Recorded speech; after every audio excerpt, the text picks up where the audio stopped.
Dear diarrhea full of shit. Just play along with myself and I. And no one else. I'm so legit. In my, in my last audio presentation,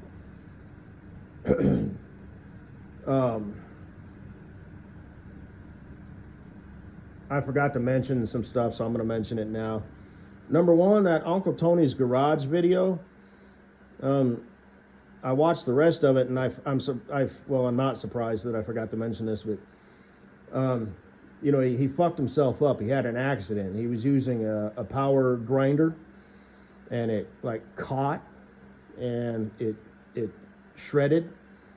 And it he wasn't using a guard. He took it off, because it's easier to use angles, because those grinders, they spin a certain direction, so sometimes you have to hold it with your left hand, and if you're the type of guy who's just like, fuck it, I'll just take it off so I can use it any way I want, you take the fucking safety trigger off, so you can just pull the trigger. You don't have to use your finger to bump it out of the way and then turn it on.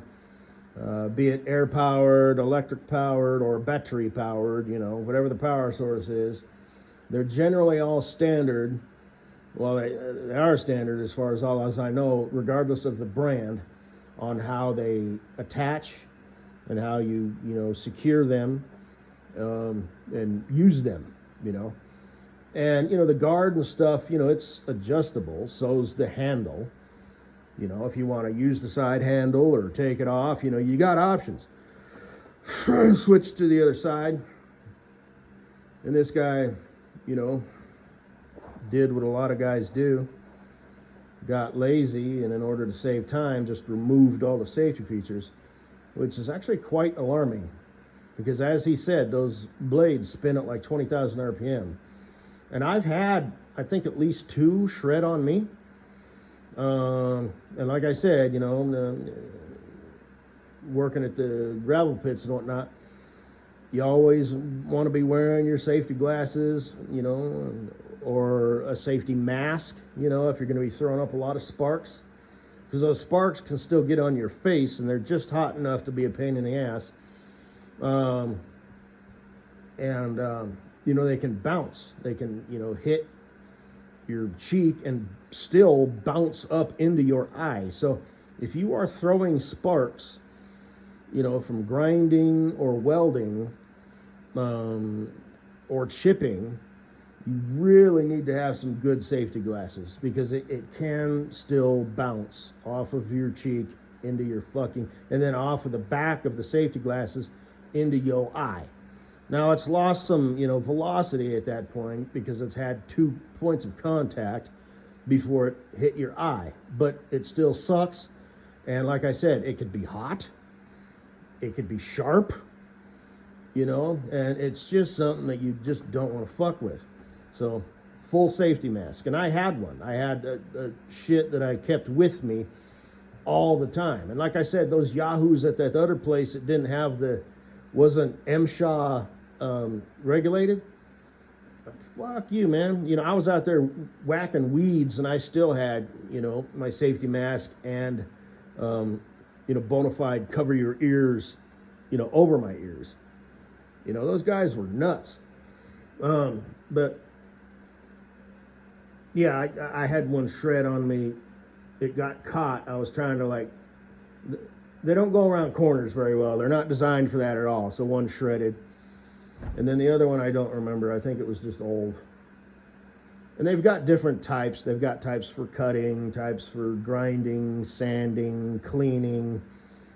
But anyway, yeah, safety glasses. And one, it happens when you least expect it. So it's like when you're up there clearing the cone of clay, it's like, you're going to be catching some rock shrouds in the face. Some of them are actually fairly large. We weren't supposed to be up there doing it that way, but guess what? Everybody fucking does. Because it just got too clogged up, and if you shut the machine down every time, lock out, tag out, like you're supposed. Now, if we were doing serious work, then yes, lock out, tag out, the standard procedure. Everybody's got their lock, they got the key, You know, they're not all standard. I don't know how they do that, but then, yeah, absolutely, fucking lootly, you know. And they did that at the other place too. You know, they had a generator, so it wasn't lockout, tag out, you know, but they would shut the gasoline generator off, you know, so it's like, you know. But still, somebody could go start it, I guess. But anyway, I didn't work around that site, but well, a little bit I did every now and then, but and then, like I said, I was actually the last 2 months I worked at that site, but as the loader operator processing the clay in the back. And then they pulled that funny business on me. It just sort of worked out that way. If their insurance would have allowed me to get in a loader right away and didn't have to wait till, you know, I was off probation and, you know, out from underneath DUI life, then, you know, I probably still wouldn't be working there just because of the pay. I'd want an increase, but I could have stayed there, you know, for 6 months to a year, you know, getting experience. But anyway, but yeah, it happens when you least expect it, and that's why you're supposed to wear them all the time, not just in the obvious areas, you know, around the machinery and shit. You know, same thing with your hard hat, you know what I mean? Something might fall. And a perfect example is I was throwing some pallets, you know, that we would save, and then we'd get rid of them because material would come in on trucks that we would mix in with the sand and the gravel and whatnot and the compost. And a little piece of wood chip broke loose and smacked him in my face, you know, and it just got me thinking, you know, that's a perfect example, you know what I mean? You need to wear them all the damn time. I mean, like if you're in the work area performing work, or even if you're just in the work area. If you're in your car or the parking lot area, then okay, fine. But even then, technically, it's like if you're outside your vehicle, according to MSHA rules, it's like you need to have your hard hat and your safety glasses, steel-toed shoes or boots. They didn't require you to wear a safety vest, and I didn't. I suppose I could have if I wanted to be a super trooper. But, you know, if you're in a piece of equipment, you need to be wearing your damn seatbelt. You don't have to wear safety glasses and hard hats in a piece of equipment, but you need to be wearing your seatbelt.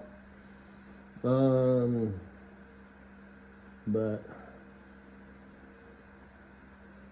anyway, what the hell? Oh, so I went and ate lunch with my coworker from that particular company, the first one, not the second one. And then I kind of went over to his, because he had to get home and kind of do some stuff because he was having a go away party, you know, because he's moving to Oklahoma next weekend.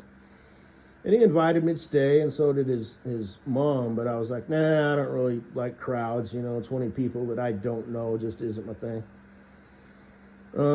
But, you know, we hung out and just sort of shot the shit for like an hour and a half, you know. Actually, I guess it was an hour. And I think I posted this audio presentation where I was talking about water storage and food storage. You know, like I've got a, you know, bucket of InstaFood, you know, 52 servings worth, you know, plus protein powder, canned fruits and vegetables, crackers. And eventually crackers do go bad, you know. I mean, they have a shelf life of like, you know, the shelf life that they advertise might be like 3 to 5 years, but in reality you can get 7 or 8 out of them. But at that point they're starting to taste pretty stale. They don't even taste like crackers at that point. You're starting to taste all the preservatives and shit, you know. Them orange peanut butter crackers, you know. I ate a packet of those once that were like 10 years old or something like that. It didn't even taste like, even the peanut butter, it straight up tasted like sawdust. And I'm not just saying that. It tasted like sawdust. Have you ever eaten sawdust? Well, no. But, you know, like balsa wood, the way that it smells, that's how it like tasted. Does it still have any nutritional value? That I don't know, you know. I mean, it's like, what is a calorie? What is nutritional value? You know, does it change over time? Well, it might, you know, the way the body absorbs it, you know. There's techniques to that, like as far as cooking vegetables and stuff. It's like there's a Goldilocks zone. You know, it's good to cook them because it kind of like breaks it up a little bit so it's easier to digest, but you don't want to cook the ever-living shit out of them. It's kind of the general rule of thumb that I always heard, you know. And like I said, don't overthink that. You know, just don't overcook shit. Well, meat, you want to make sure that it's cooked. You know, 165 is kind of the general golden rule. You know, but so you gotta check it with meat thermometer. But I was talking about, you know, water. You know, you only have 3 days worth of water before you know, die. But that's 3 days before you're dead. So, you know, after like 34 hours without water, you know, obviously you're going to be really, really thirsty. But, you know, you're losing your cognitive ability, and you're going downhill fast. So water is super duper important. And water is also very easily, you know, if it's got microbes and germs in it, you know, it can transfer into your blood, you know, stream very easily and quickly. So you need to have a way to find it and clean it. So boil it, you know, with do you have a kit? You know, do you have a flint striker? You know, what's the environment you're in? Are you going to be able to find kindling? Do you have that fire gel shit? You know, there's options that you have, you know, and then you know, get your twigs and, you know, just how you go about making a fire, you know, a fire that'll burn and a fire that'll burn hot. And I'm not going to get into the basics of survival, you know, like finding food, although I will say I haven't gotten it done yet, but I want to have me an actual book, not just YouTube videos, although I'll watch those too, so it's in the back of my mind, but a book, maybe even a manual perhaps, on how to build traps. Traps are a wonderful device. You make them, you leave them, you come back, there's a critter in there, or a fish, or a bug, you know. Bugs are aplenty, you know. Which bugs are safe to eat, though? You know what I mean? Can you eat them raw, or do you need to cook them? I think I'd want to cook them. But anyway, there's, you know, do you want to use a filter system, iodine tablets, or whatever the hell they're called? You know, there's, you know, basic, you know, prepper / survival shit aside, I think it would be a good idea for me as a single person who lives by himself to have like 30 gallons of water. Because those big containers that they have, you know, like Deep Rock water, I think those are 5 gallons. So, you know, I think 30 gallons would be enough, and just keep them downstairs out of the way. Maybe even more. I'd have to do the math, I guess. I just sort of threw that number out there. You know, a gallon a day, just me. But then again, you know, whatever it is, double it. You know, the whole 2 is 1, 1 is none. Now, obviously, that doesn't apply to everything, but some things, generally speaking, yes. So, first aid kit, better get 2 of them. You know, maybe you don't need the super duper, you know, paramedic kit, or maybe you do, but maybe at least get the mid-range one, you know, that comes with like a tourniquet and gauze and scissors and shit like that. You know, to cut clothing and gain quick access, you know, if somebody's in, you know. So, and learn how to use it, you know, just watch these prepper videos, just sort of make it a habit. Like I said, have some paper manuals and some books. And then just, you know, once a week, once a month, maybe make it a point that, I'll watch, you know, 3 prepper videos, you know. So it's just sort of in your mind, you know what I mean? You might not necessarily remember all the details, but you'll remember the basics, you know. Oh yeah, that video I watched on how to make a, you know, small varmint trap. Yeah, I sort of, yeah. You know, and you can kind of figure it the fuck out. You know, like the little trapdoor method, you know, where you dig a hole, you know, find some sort of string or rubber band or whatever, and you put like a piece of cardboard or plastic or anything really, a bunch of sticks woven together, put some food on there. The critter walks in, falls in, and then the trap closes behind it. So it has to be like a spring-loaded thing. And they're in there. There's the easy out and hard way, or easy in, hard out method, where it's like a cone. You know, I made a little crawfish trap when I was a kid, where I, you know, built like a little miniature lobster trap, lined the inside of it with screen so it couldn't get through the slits, and just made a funnel. with the screen, like from a screen door. And they put bacon in there, and they would crawl in there, but they can't get out. Technically they can, but they're crawdads. They don't have the finesse to, okay, I'm gonna crawl up the little hole here, So I also made something else out of screen and steel wool and PVC pipe, but not gonna mention that. And I attached it with rubber and hose clamps.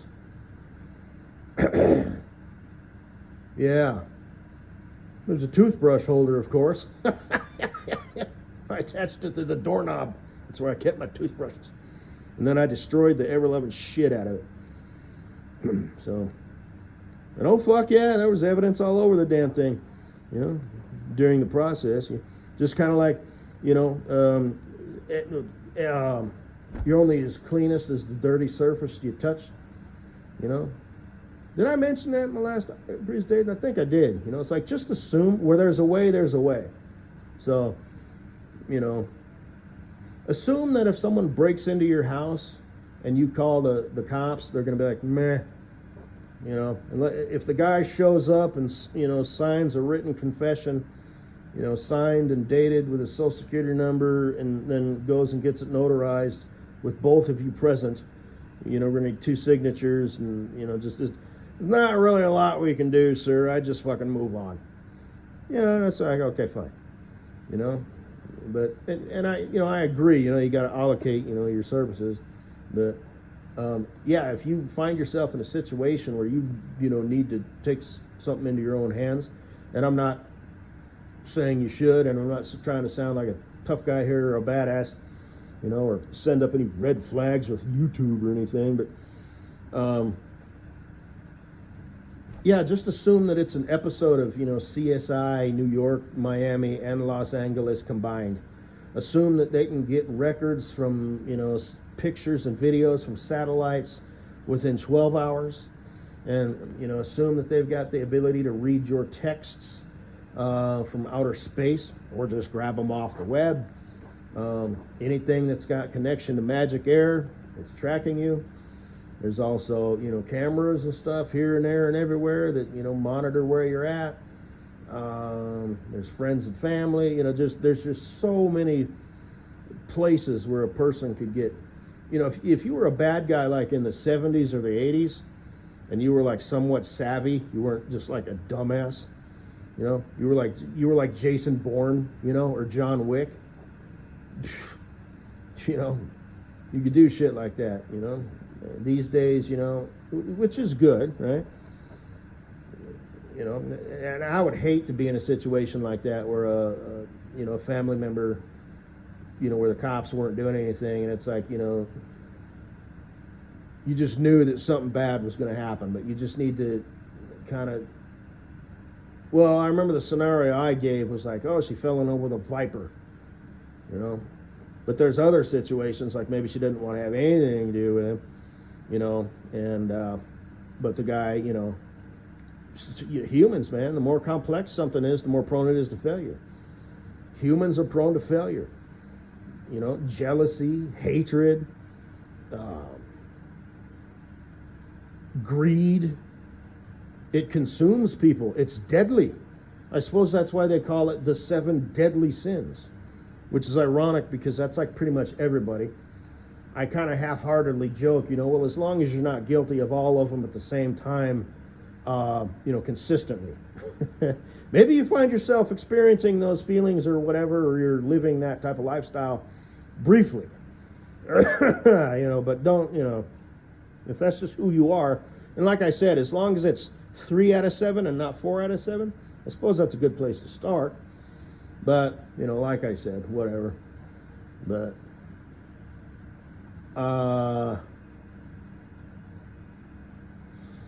so, anyway, kind of wish I wouldn't have said that. Screen, steel wool, and PVC, rubber, and hose clamps. Fingerprints all over that shit. So, then there's just like that scene. What the hell was it? There's some movie with like Robert De Niro where they went out on this bridge and then they all came out wearing different cars and different clothes and, you know, just keeping biological evidence on you and not elsewhere. And apparently these days they've got the ability to, like, you know, if you were in a room and they enter it, they can tell you were in there because they can sense your breath. You know, like back in the old days, it had to be some sort of actual sample, skin cell, fingerprint, hair, some sort of body fluid, you know. But so I would just assume that everything is like super space age shit. So where there's a way, there's a way. I don't know. I'd recommend just not doing it, but there is that, you know, that example, you know, where it's like shit, you know, this crazy stalker, you know, is going to end someone, and the cops say, well, you can't just, you know, restraining order this, or, you know, it's like you're going to have to, you know, take them under their wing, under your wing. Like I said, you know, surveillance systems, tripwire systems, you know, so you want to know that they're coming, but you don't want them to know that you know they're coming. So are you trying to do it as a deterrent? You know, it's like, because then they'll just find a way around it. You're trying to catch them red-handed, so then you can take it to the cops. That's not what I'm saying. Let's not get wrapped around the axle here. Here, kitty, kitty, kitty, kitty. I'm sound asleep. No, you're trying to, you know, go about it the right way, you know? So, you know,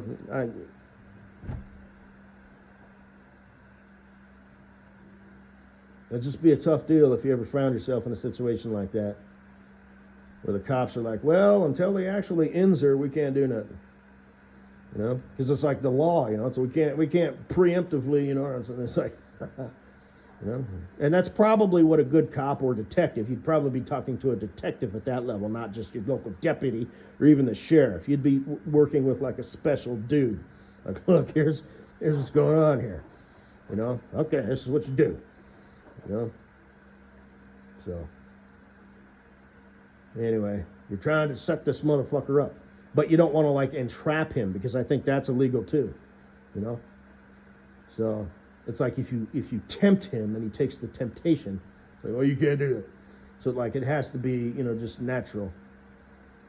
Did this guy make the initiative all on his own to do something bad? You know, so anyway, 22 minutes in. Fuck, I didn't even say what I needed to say. So anyway, 23 minutes later, I was talking about them gallons of water. She had one of those, and apparently they have this, it's little thing that sticks up the top with a tube that goes down there, and it plugs in, it's electric, and you just push a button and it bzz, and then, so it's like, you don't even need to buy the machine. So I was like, must be fate. What else could it be? Because I was talking about that, you know? And then I saw there was a, and obviously I'm just fucking around, but I just forgot to mention that. And of course, you know, 23 minutes later, I've spewed all this just epic and logical and sensible information. And they had a napkin in there, and one of them had a B on it. And when I was driving home, I saw a car and the license plate said BEESAMG.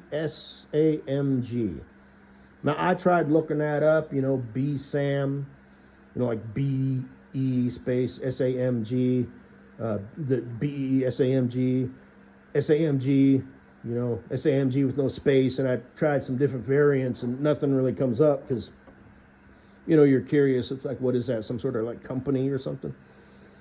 But anyway, must be fate. What else could it be? So,